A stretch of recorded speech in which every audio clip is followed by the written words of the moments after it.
संस्थापकाय च धर्मस्य सर्वधर्मस्वरूपिणे अवतारवरिष्ठाय রামকৃষ্ণায় তে নমঃ।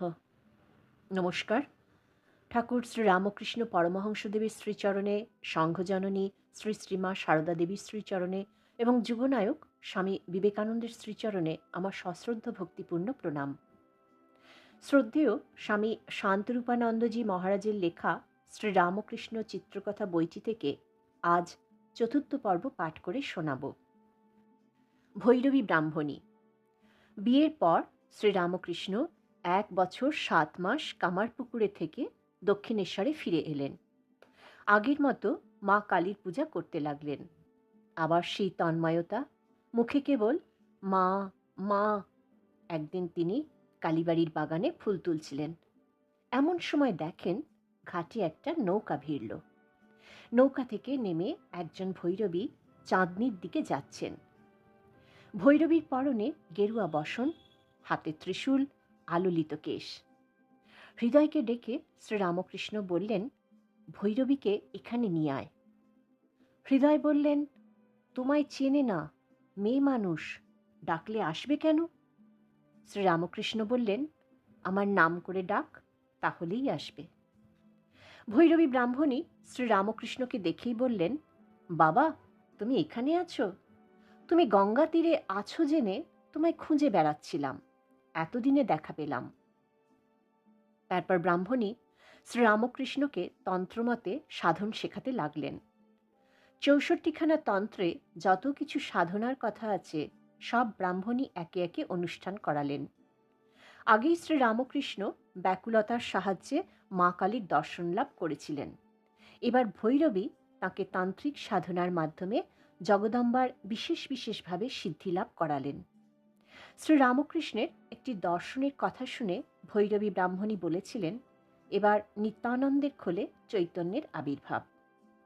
মথুরবাবুকে বলে তিনি পণ্ডিতদের সভা ডেকেছিলেন। সেই সভায় তিনি বিভিন্ন শাস্ত্র থেকে প্রমাণ দিয়ে বলেছিলেন, শ্রীরামকৃষ্ণ অবতার। ওই দিন কলকাতার বিখ্যাত পণ্ডিত বৈষ্ণবচরণ সকলের সামনে বলেছিলেন, যে মহাভাব একমাত্র শ্রী রাধা ও শ্রী চৈতন্যদেবের জীবনেই এ পর্যন্ত দেখা গিয়েছে, কি আশ্চর্য, তার সব লক্ষণগুলি এতে প্রকাশিত। মথুরবাবু প্রভৃতি উপস্থিত সকলে বৈষ্ণবচরণের কথা শুনে একেবারে অবাক। রামলালা। 1864-1865 খ্রিস্টাব্দের কোনো এক সময় জটাধারী নামে এক রামভক্ত বাবাজি দক্ষিণেশ্বরে আসেন। বালক রামচন্দ্রের রামলালার মূর্তি তার অত্যন্ত প্রিয় ছিল। তিনি ওই ঠাকুরটিকে যত্নের সঙ্গে সেবা করতেন। যেখানে যেতেন সঙ্গে করে নিয়ে যেতেন। যা ভিক্ষা পেতেন রেঁধে বেড়ে তাকে ভোগ দিতেন।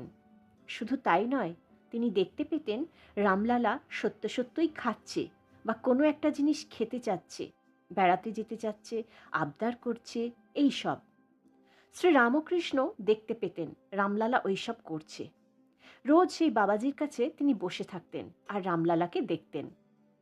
যতক্ষণ বাবাজির কাছে থাকেন রামলালাও ততক্ষণ বেশ থাকে, খেলাধুলা করে। আর যেই সেখান থেকে চলে আসেন অমনি রামলালাও তার সঙ্গে সঙ্গে চলে আসে। কখনো কখনো কোলে ওঠার জন্য আবদার করে, কখনো বা কিছুতেই কোলে থাকবে না, কোল থেকে নেমে রোদে দৌড়াদৌড়ি করতে যাবে, কাঁটা বনে গিয়ে ফুল তুলবে বা গঙ্গার জলে নেবে, ঝাঁপাই জুড়বে। সাধুটি দক্ষিণেশ্বরে অনেক দিন ছিলেন, কেননা রামলালা শ্রীরামকৃষ্ণকে ছেড়ে যেতে চায় না, আর তিনিও চিরকালের আদরের রামলালাকে ফেলে যেতে পারেন না। একদিন বাবাজি বললেন, রামলালা আমাকে কৃপা করে দর্শন দিয়েছে ও বলেছে এখান থেকে যাব না, সেজন্য আমি এখন তাকে তোমার কাছে রেখে অন্য জায়গায় যেতে পারবো। তোমার কাছে সুখী আছে ভেবে আমার আনন্দ হবে। এই বলে বাবাজি রামলালাকে শ্রীরামকৃষ্ণের কাছে রেখে দক্ষিণেশ্বর থেকে চলে গেলেন। তোতাপুরী। 1865 খ্রিস্টাব্দে এক সন্ন্যাসী দক্ষিণেশ্বরে আসেন। তার নাম তোতাপুরী।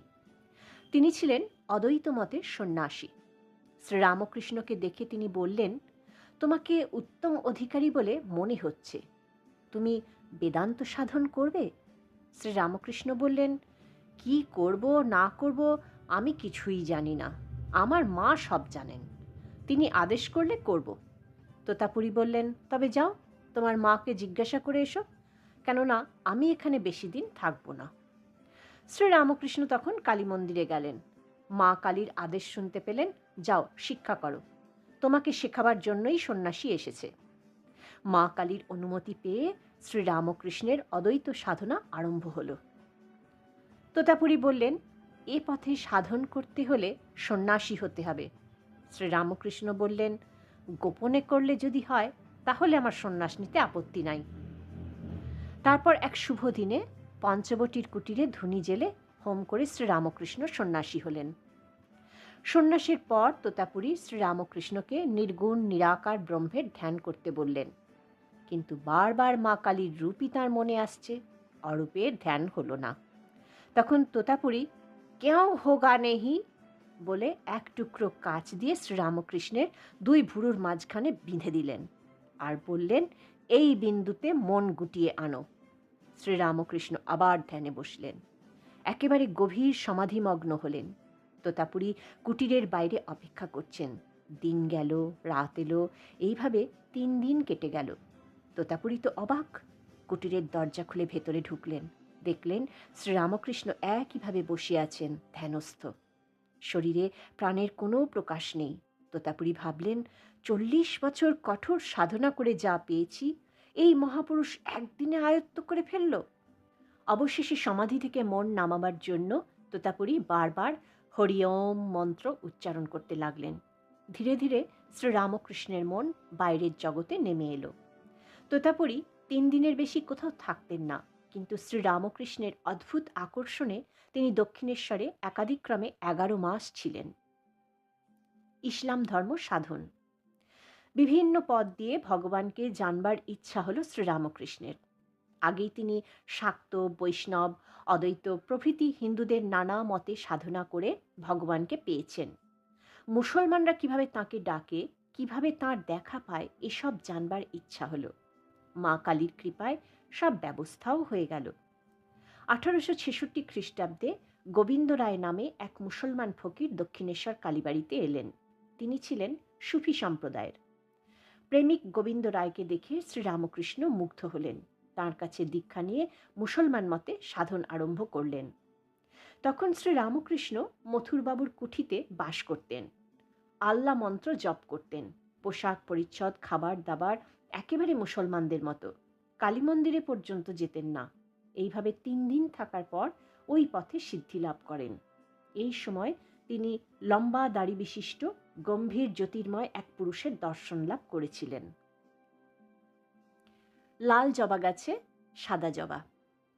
মথুরবাবু শ্রীরামকৃষ্ণকে খুব ভক্তি শ্রদ্ধা করতেন, কিন্তু মাঝে মাঝে আবার তাঁর সঙ্গে তর্কও করতেন। একদিন কথা প্রসঙ্গে বললেন, ঈশ্বরকেও আইন মেনে চলতে হয়। তিনি যার নিয়ম একবার করে দিয়েছেন তা রদ করবার তাঁরও ক্ষমতা নাই। শ্রীরামকৃষ্ণ বললেন, ও কি কথা তোমার? যার আইন ইচ্ছে করলে সে তখনই তা রদ করতে পারে বা তার জায়গায় আরেকটা আইন করতে পারে। তখন মথুরবাবু বললেন, লাল ফুলের গাছে লাল ফুলই হয়, সাদা ফুল কখনো হয় না, কেননা তিনি নিয়ম করে দিয়েছেন। কই, লাল ফুলের গাছে সাদা ফুল করুন দেখি। শ্রীরামকৃষ্ণ বললেন, তিনি ইচ্ছা করলে সব করতে পারেন, তাও করতে পারেন। মথুরবাবু ও কথা মেনে নিলেন না। পরদিন শ্রীরামকৃষ্ণ দেখেন একটা লাল জবা ফুলের গাছে একই ডালে 2টো ফেঁকড়িতে 2টো ফুল, একটি লাল আর একটি ধপধপে সাদা। তখন ডাল শুদ্ধ ভেঙে এনে মথুরবাবুর সামনে দিয়ে বললেন, এই দেখো। তখন মথুরবাবু বললেন, হ্যাঁ বাবা, আমার হাড় হয়েছে। সারদা দেবীকে শিক্ষাদান। দক্ষিণেশ্বরে থাকার সময় শ্রীরামকৃষ্ণ একবার পেটের রোগে প্রায় 6 মাস ভোগেন। বর্ষায় আবার রোগ দেখা দিতে পারে এই ভেবে মথুরবাবু কয়েক মাসের জন্য তাঁকে কামারপুকুরে পাঠানো ঠিক করলেন। 1867 খ্রিস্টাব্দের মে মাসে হৃদয় ও ভৈরবী ব্রাহ্মণী সহ শ্রীরামকৃষ্ণ কামারপুকুরে গেলেন। প্রায় 8 বছর পর শ্রীরামকৃষ্ণ কামারপুকুরে এলেন। অনেক দিন পর তাঁকে পেয়ে দরিদ্র সংসারে আনন্দের হাট বসল। সারদা দেবীকে আনার জন্য জয়রামবাটিতে লোক পাঠানো হলো। সারদা দেবীর বয়স এখন 14 বছর। কামারপুকুরে শ্রীরামকৃষ্ণ এবার 6-7 মাস ছিলেন। ধর্মদাস লাহার বিধবা কন্যা প্রসন্ন, শ্রীরামকৃষ্ণের ছেলেবেলার সঙ্গী গয়া বিষ্ণু লাহা, শ্রীনিবাস শাঁখারি, ধনী কামার্নি, পাইনদের বাড়ির মেয়েরা ও গ্রামের অন্যান্য সকলে প্রায় সব সময় তাঁর কাছে থাকতেন। শ্রীরামকৃষ্ণ কৌতুক, হাস্য, পরিহাসের ভিতর দিয়ে সকলকে ভগবানের উপর নির্ভরশীল হতে উপদেশ দিতেন। এই সময়ে শ্রীরামকৃষ্ণ একটি মহৎ কর্তব্য পালনে সচেষ্ট হলেন, সারদা দেবীকে শিক্ষাদান। কিভাবে সংসারে থেকে ভগবানকে ডাকতে হয়, সংসারে কার সঙ্গে কীরকম ব্যবহার করতে হয়, সংসারে সব কর্তব্য কিভাবে পালন করতে হয়, এই সব। শ্রীরামকৃষ্ণের সপ্রেম ব্যবহারে সারদা দেবী মুগ্ধ হলেন। 7 মাস যাবৎ শ্রীরামকৃষ্ণ সান্নিধ্যে অনুপম আনন্দ লাভ করে তিনি অগ্রহায়ণ মাসে জয়রামবাটি চলে গেলেন এবং শ্রীরামকৃষ্ণ দক্ষিণেশ্বরে ফিরলেন। বৈদ্যনাথ দর্শন ও দরিদ্র সেবা। মথুরবাবুর তীর্থ দর্শনে যাবার ইচ্ছা হলো। তাঁদের সঙ্গে যাবার জন্য শ্রীরামকৃষ্ণকে বিশেষ অনুরোধ করলেন। শ্রীরামকৃষ্ণ সম্মত হলেন। 1868 খ্রিস্টাব্দের 27 জানুয়ারি মথুরবাবু সদল বলে যাত্রা করলেন। দেওঘর বৈদ্যনাথের কাছাকাছি এক গ্রামের ভিতর দিয়ে যাবার সময় গ্রামের লোকদের দুঃখ দারিদ্র্য দেখে শ্রীরামকৃষ্ণের বড় কষ্ট হলো। মথুরবাবুকে বললেন, তুমি তো মার দেওয়ান, এদের 1 মাথা করে তেল ও 1খানা করে কাপড় দাও আর পেট ভরে একদিন খাইয়ে দাও। মথুরবাবু বললেন, বাবা, তীর্থে অনেক খরচ হবে, এও দেখছি অনেক লোক, এদের খাওয়াতে দাওয়াতে গেলে টাকার অভাব পড়তে পারে। এই অবস্থায় কি বলেন? শ্রীরামকৃষ্ণ বললেন, তাহলে কাশী আমি যাব না, আমি এদের কাছেই থাকব, এদের কেউ নাই, এদের ছেড়ে যাব না। এই বলে বালকের মতো গোঁ ধরে গরিব লোকদের মাঝে বসে পড়লেন। অগত্যা মথুরবাবু কলকাতা থেকে কাপড় আনালেন, সকলকে পেট ভরে খাওয়ালেন আর প্রত্যেককে 1 মাথা করে তেল ও 1খানা করে কাপড় দিলেন। ওদের আনন্দ দেখে শ্রীরামকৃষ্ণ খুব খুশি। শ্রীরামকৃষ্ণ এই সময় বৈদ্যনাথ, কাশী, প্রয়াগ, বৃন্দাবন প্রভৃতি তীর্থস্থান দর্শন করেন। সারদা দেবীর দক্ষিণেশ্বরে আগমন। সারদা দেবীর বয়স এখন 18 বছর। গ্রামের লোকেরা তাঁর স্বামীকে পাগল বলতো। সমবয়সী মেয়েরা তাকে পাগলের বউ বলে উপহাস করত। তাতে সারদা দেবীর মনে দারুণ কষ্ট হতো। ভাবলেন, তিনি নিজে একবার দক্ষিণেশ্বরে গিয়ে শ্রীরামকৃষ্ণকে দেখে আসবেন। দোল পূর্ণিমায় জয়রামবাটি থেকে অনেকে গঙ্গা স্নান করতে কলকাতায় যাবে। খবর পেয়ে সারদা দেবী তাঁদের সঙ্গে কলকাতায় যাওয়ার ইচ্ছা প্রকাশ করলেন। তখনকার দিনে পায়ে হেঁটে কলকাতায় আসতে হতো। পিতা রামচন্দ্র মুখোপাধ্যায় ও সহযাত্রীদের সঙ্গে সারদা দেবী রওনা হলেন। পথে সারদা দেবীর দারুণ জ্বর হলো। একটি চটিতে আশ্রয় নিলেন। রাত্রে স্বপ্নে দেখলেন একটি কালো মেয়ে তাঁর গায়ে মাথায় হাত বুলিয়ে দিচ্ছে। কি নরম ঠান্ডা হাত, গায়ের জ্বালা জুড়িয়ে গেল। জিজ্ঞাসা করলেন, তুমি কোথা থেকে আসছো গা? মেয়েটি বলল, দক্ষিণেশ্বর থেকে। শুনে অবাক হয়ে বললেন, দক্ষিণেশ্বর থেকে? আমি মনে করেছিলাম দক্ষিণেশ্বরে যাব, তাকে শ্রীরামকৃষ্ণকে দেখব, তার সেবা করব, কিন্তু পথে জ্বর হওয়ায় আমার ভাগ্যে ওইসব আর হলো না। মেয়েটি বলল, সে কি, তুমি দক্ষিণেশ্বরে যাবে বই কি, ভালো হয়ে সেখানে যাবে, তাকে দেখবে, তোমার জন্যেই তো তাকে সেখানে আটকে রেখেছি। সকালে উঠে দেখলেন জ্বর ছেড়ে গেছে। আবার রওনা হলেন। শেষে দক্ষিণেশ্বরে পৌঁছালেন রাত 9টায়। শ্রীরামকৃষ্ণের সাদর অভ্যর্থনায়, স্বাভাবিক সপ্রেম ব্যবহারে তিনি মুগ্ধ হলেন। বুঝলেন, শ্রীরামকৃষ্ণ আগে যেমন ছিলেন এখনও সেই রকমই আছেন। মনের আনন্দে তিনি নহবত থেকে স্বামীর সেবায় নিযুক্ত রইলেন। আজ অমাবস্যা, ফলহারিণী কালী পূজার পুণ্যদিন। শ্রীরামকৃষ্ণের ঘরে এক অদ্ভুত ঘটনা ঘটল। শ্রীরামকৃষ্ণ তার নিজের ঘরে দেবী পূজার সব আয়োজন করে সারদা দেবীকে ডেকে পাঠালেন। তখন রাত 9টা। একটা পিঁড়িতে সারদা দেবীকে বসালেন, নিজে পূজারীর আসনে বসলেন। তারপর সারদা দেবীকে দেবী ষোড়শী জ্ঞানে ষোড়শোপাচারে পূজা করলেন। পূজার শেষে তাঁর সব সাধনার ফল ও জপের মালা উৎসর্গ করে প্রণাম করলেন। ষোড়শী পূজার পর সারদা দেবী দক্ষিণেশ্বরে প্রায় 5 মাস ছিলেন। তারপর কামারপুকুরে ফিরে যান। খ্রিস্টান ধর্ম সাধন। শম্ভুচরণ মল্লিকের কাছে বাইবেল শুনে শ্রীরামকৃষ্ণের খ্রিস্টান মতে সাধন করবার ইচ্ছা হয়। একদিন দক্ষিণেশ্বর কালীবাড়ির দক্ষিণে যদুলাল মল্লিকের উদ্যানে বেড়াতে গেছেন। দেওয়ালে মেরির কোলে যিশুর ছবিটির দিকে এক দৃষ্টে তাকিয়ে আছেন আর যিশুর পবিত্র জীবন কথা ভাবছিলেন। এমন সময় ছবিখানা জীবন্ত হয়ে উঠল। তারপর ওই ছবি থেকে এক দিব্য জ্যোতি বেরিয়ে শ্রীরামকৃষ্ণের দেহে প্রবেশ করল এবং তার মনের হিন্দু ভাবসমূহের আমূল পরিবর্তন করে দিল। ওইভাবে 3 দিন ছিলেন। তৃতীয় দিনের শেষে শ্রীরামকৃষ্ণ পঞ্চবটীতলে বেড়াতে বেড়াতে দেখলেন এক অপূর্ব দেবমানব সুন্দর গৌরবর্ণ স্থির দৃষ্টিতে তাকে দেখতে দেখতে তাঁর দিকে এগিয়ে আসছে। তারপর ওই দেবমানব একেবারে কাছে এলো। তখন শ্রীরামকৃষ্ণের ভেতর থেকে ধ্বনি উঠল ঈশামসী। তারপর দেবমানব যিশু শ্রীরামকৃষ্ণকে আলিঙ্গন করে তাঁর দেহে মিলিয়ে গেলেন।